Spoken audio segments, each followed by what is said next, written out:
Tartu kolledžis on magistriõppes võimalik õppida tööstusökoloogiat.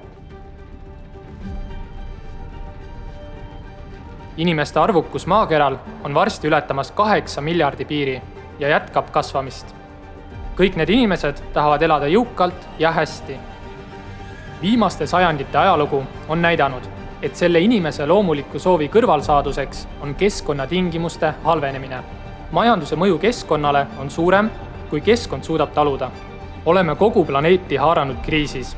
Kasvuhoonegaaside õhku paiskamine on viinud kliima soojenemise, atmosfääri osoonikihi hõrenemise, loodusliku mitmekesisuse vähenemise ja liikide väljasuremiseni. Tootmisega seotud keskkonnamõjud kipuvad koonduma kindlasse piirkonda ja on seotud keeruliste tehnoloogiliste protsessidega. Selline lineaarne majandusmudel on toiminud sajandeid, kuid praegusel ajal ei ole see enam jätkusuutlik. Euroopa Liidus ja Eestis on ettevõtted rakendamas uudse lähenemisena tööstusökoloogia põhimõtete alusel loodud ringmajanduse ärimudelit. See koosneb tootmis- ja tarbimissüsteemidest, milles tekib võimalikult vähe kadusid ja kus kogu ressurss läheb taaskasutusse, ringlusse või uute toodete tootmisesse. Tööstusökoloogia eesmärk on panna tööstus tööle nagu looduslik ökosüsteem ehk tasakaalustada tööstuslik areng loodusressursside jätkusuutliku kasutamise teel. Probleem on selles, et jäätmete kasutamine mõne teise tootmisettevõtte toormena ei ole majanduslikult mõistlik.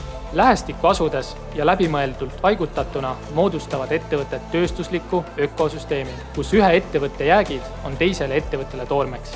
Tööstusökoloog on ekspert, kes oskab kasutada mitmeid nutikaid meetodeid, mis aitavad loodetud eesmärke saavutada. Mitmed Eesti kõrgkoolid õpetavad erinevaid keskkonnakaitsega seotud erialasid, mille lõpetajaid oodatakse tööle sinna, kus keskkonnakahju on juba tekkinud või kuhu see võib ilma karme meetmeid rakendamata kergelt tekkida. Tööstusökoloog on spetsialist, kes alustab probleemi lahendamist teisest otsast, aidates luua jätkusuutlikku tootmist ning majandusmudelit, kus keskkonnakahju ei tekigi või on minimaalne. Kas sinu sooviks on tagada inimkonna arengu jätkusuutlikkus? Kui jah, siis tule Tallinna Tehnikaülikooli Tartu kolledžisse õppima eriala, mis pakub mitmekülgseid väljakutseid ja uudseid lahendusi.